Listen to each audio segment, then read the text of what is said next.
Hi, today is the 4th of April 2018. I am here at home. We're starting to dig out of the snowstorm we've been having. I'm hoping to find a Bluetooth earbuds with a mic now that I started proper vlogs because of the flexibility I have on my channel for how long I can record videos. So anyway, what's going on is not really much right now. I don't know what's gonna happen today. I don't know what's gonna happen every day. So yeah, what's been going on is some more stuff. I will try to vlog at the if I go to a concert or something, I will try to vlog that, or my performances that you guys can hear me perform. So or I will have my mom hold the camera so I can record it, cuz so I can share it with all you guys here on YouTube. And I will start doing semi-daily or daily type of vlogs. In today's vlog, I want to talk about person-centered planning. Person-centered planning is basically a plan that's centered around the person with the disability, around their wants and their needs, and where they want to live, and who they want to work with them, and who they want to live with, and that kind of stuff. They get to actually choose who they want to live with, and that kind of thing. And I think it's pretty interesting. Person-centered planning for day programs looks somewhat different, where you get to choose what you want to do during the day, or they do activities based on what you are interested in, or what the person is interested in, or what your son or daughter is interested in. And they have specialized meetings where it's run by the person. But if the person is not able to consent, people that know them best can run the meeting. The person that knows them the best, and that kind of stuff. And that's really absolutely amazing. It is coming here to my state, but we need more of it in my state. And we need more agencies to be trained in person-centered planning. And we also need more services for disabled. When you get mentally ill out of institutions and hospitals, we need to get them into the community. We're trying to do that, but it's a slow process, from what I've heard. And they're trying to move them into back into something like that, where here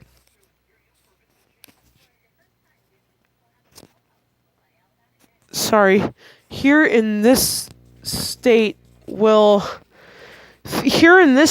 going to have, they are trying to get away from doing that.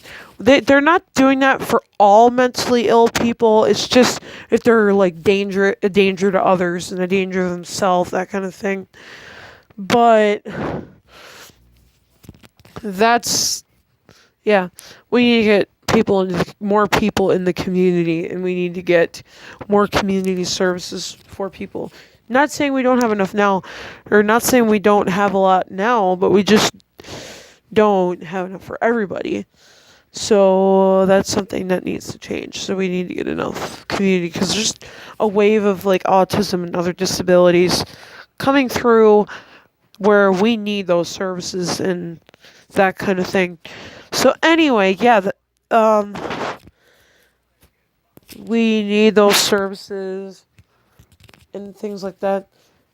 And I've heard great stories of person-centered planning where people now live in the community and they receive person-centered treatment and all that kind of stuff. They it's just amazing what's happening to people with disabilities and like what's going on with people with disabled people. Um, it's just amazing, absolutely amazing. Like the good things they're doing for disabled people nowadays.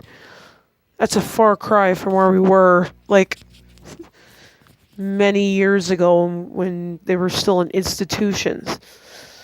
It's a far cry from that.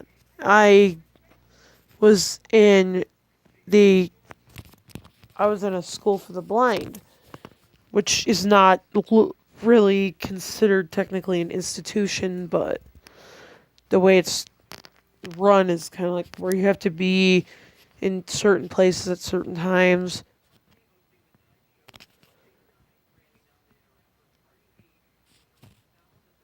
You have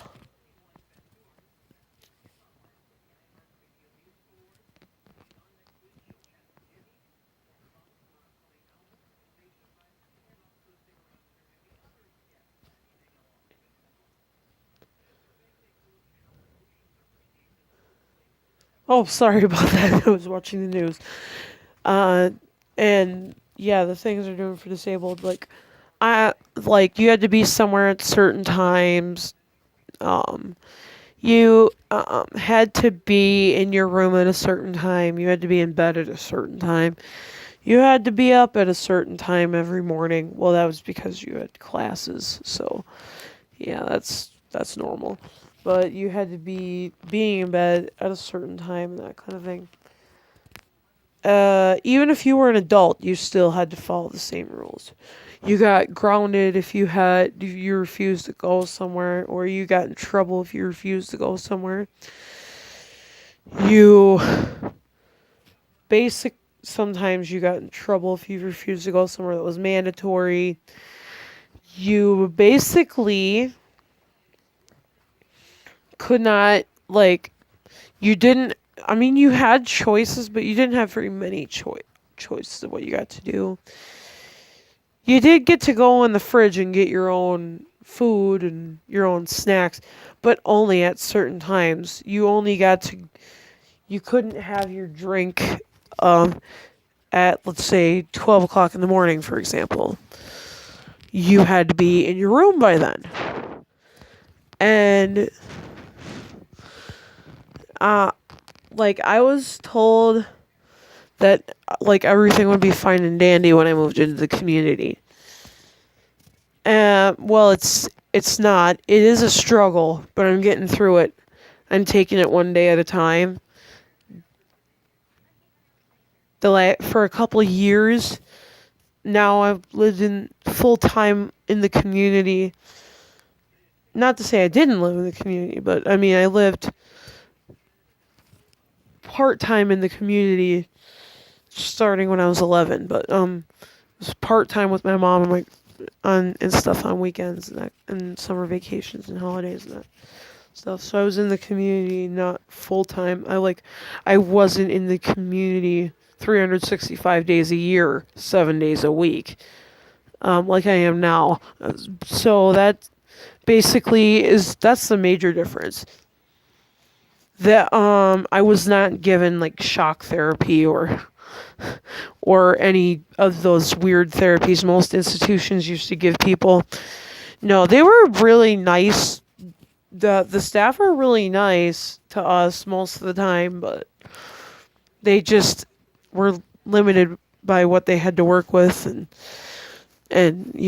their rules and all that kind of stuff. You had to follow certain rules, and we don't really have a lot of that here at the place that I live at.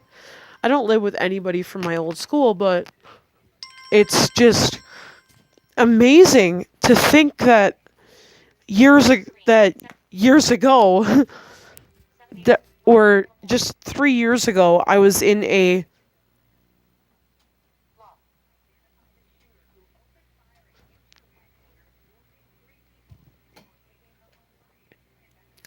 Like,